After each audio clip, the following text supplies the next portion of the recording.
kelas 3, apa kabarnya hari ini? Kembali lagi bersama Bu Weni di tema 5, subtema 3 muatan SBDP ya. Hari ini kita akan belajar tentang karya seni dekoratif. Tentunya karya seni dekoratif ini sudah pernah kalian pelajari pada tema-tema sebelumnya ya. Namun untuk di pembahasan kali ini kita bahas lebih rinci lagi. Jadi karya seni dekoratif itu perlu kalian ingat adalah karya seni rupa yang bercorak hiasan ya.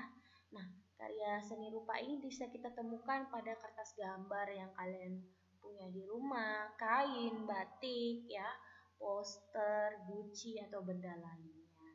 Nah, fungsinya karya seni dekoratif itu apa? Jadi fungsinya adalah sebagai hiasan pada sebuah benda agar benda tersebut terlihat lebih indah ya.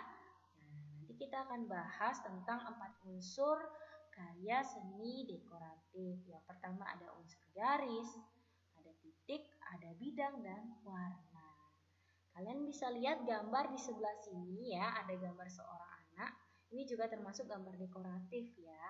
Dan di sini juga sudah terdapat unsur-unsur dekoratif yang digunakan ya. Jadi ada unsur garis ya, ada unsur bidang, dan juga ada unsur warna. Ada juga unsur titiknya ya. Jadi titik itu bisa membentuk garis. Oke, yang pertama kita bahas tentang unsur titik. Titik itu juga bisa disebut sebagai bintik ya. Titik ada yang berukuran besar dan ada yang berukuran kecil. Pasti kalian sudah pernah membuat titik pada tulisan kalian dan ya pasti sudah pernah dong. Nah, kita lihat ini adalah titik ya. Titik ini ada yang berukuran kecil, ada juga yang berukuran lebih besar. Tergantung porsi yang kalian gunakan, mau menggambar apa atau mau membuat gambar apa, titiknya mau dipakai yang besar atau yang kecil, tergantung ya.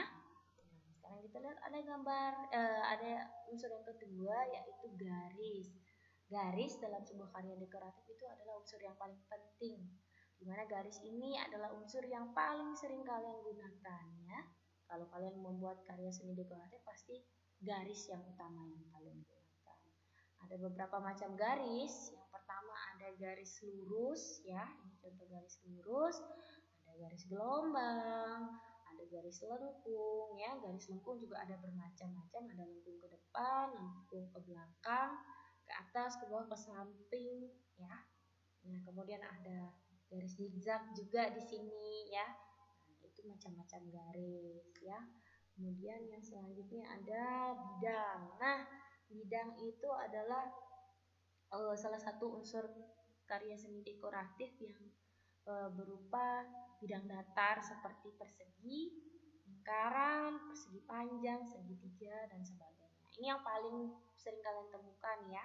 Ada segitiga, persegi, persegi panjang, dan lingkaran ya. Pasti kalian sudah pernah menggambar, terutama di materi matematika pasti tahu ya. Jadi bidang datar itu tidak hanya ada di muatan matematika, tapi bisa digunakan juga untuk menggambar. Ya, ini contoh-contoh bidang yang bisa kalian gunakan untuk membuat karya seni dekoratif ya. Ada persegi panjang, persegi, lingkaran, segitiga, ada segi 5, segi 6, jajar genjang, bintang, dan masih banyak lagi bidang datar lainnya ya. Kemudian yang selanjutnya ada warna. Nah, warna itu ada warna primer dan ada warna sekunder, ada juga warna netral ya. Jadi kalau warna primer itu adalah warna dasar, sedangkan warna sekunder adalah warna campuran dari warna primer. Nah, kalau untuk warna netral itu contohnya warna hitam dan putih ya, warna netral. Kalau warna primer, sekunder contohnya apa saja? Kita lihat yuk. Nah, ini jadi warna primer tadi yang Bu Guru katakan adalah warna dasar. Ya, warna paling dasar, warna yang bukan campuran ya. Ada warna merah, kuning, dan biru ya. Nah, kalau ketiganya kita campur-campur, misalnya merah kuning, merah biru, atau biru kuning, akan menghasilkan warna lain ya. Kalau kita campur, nah warna lain tersebutlah yang warna campuran tersebutlah yang disebut sebagai warna sekunder ya. Jadi contoh warna sekunder itu ada warna hijau, warna ungu, dan warna orange ya. Nah, warna hijau, ungu, orange ini adalah warna campuran dari warna apa saja kita lihat. Ada warna kuning dicampur biru akan menghasilkan hijau. Kalau biru dicampur merah akan menghasilkan ungu. Merah dicampur kuning akan menghasilkan orange. Kalau kalian ingin membuktikannya, kalian bisa coba di rumah ya. Kalau kalian punya pewarna makanan, mama atau papa punya pewarna di rumah, pewarna makanan, kalian bisa campur, cari yang warna kuning dan biru. Apakah benar akan menghasilkan hijau? Atau kalau nggak punya warna biru dan kuning di rumah, bisa juga biru merah. Ya, biru merah akan menghasilkan ungu. Kalau nggak ada warna biru sama warna biru di rumah, bisa pakai warna merah dan kuning. Ya, warna merah kuning itu akan menghasilkan orange. Nah, kalau misalnya nggak punya pewarna juga di rumah, kalian bisa pakai pensil warna atau krayon untuk membuktikan ya. Krayonnya kalian coret yang warna kuning dulu di sebuah kertas, kemudian coret di atasnya warna biru, campur dengan warna biru. Apakah akan menghasilkan hijau? Kalian bisa coba di rumah. Oke? Oke, kita lanjut ke pola dalam gambar dekoratif. Jadi, unsur seni itu dapat diolah menjadi suatu pola yang indah. Nah, dalam gambar dekoratif terdapat pola sederhana dan rumit ya. Jadi unsur garis sama bidang kalau kalian campur atau kalian olah, dia akan menghasilkan pola ya, pola atau motif. Nah, pola sederhana itu ya disebut pola dasar ya. Jadi dibentuk dari gabungan unsur seni rupa seperti garis dan bidang yang Guru jelaskan tadi. Contohnya ini ya, contoh pola sederhana ya. Ada bidang di sini, sebenarnya ada bidang persegi panjang, tapi kalau persegi panjang kan tidak ada garis lengkung, maka ini digabungkan dengan garis lengkung menjadi bidang yang seperti ini juga ya. Nah, ini diolah, dikombinasikan antara bidang dan garis ya. Nah, ini garis lengkung digunakan. Ini juga. Oke. Nah, kalau sudah bisa membuat pola sederhana ini, kalian juga bisa mengembangkan menjadi pola yang lebih rumit ya, atau lebih bervariasi lagi ya. Pola rumit adalah gabungan dari beberapa pola sederhana ya, jadi digabungkan. Pola dasar atau pola sederhana yang baru telah digabung menjadi pola baru. Contohnya ada seperti ini ya. Ini contohnya. Ini hanya sebagian kecil, jadi contoh pola rumit ya. Nah, ini kalian gabungkan garis, ini juga ada segi 5 di sini, ada lingkaran, ada garis lengkung ya. Ini juga sama.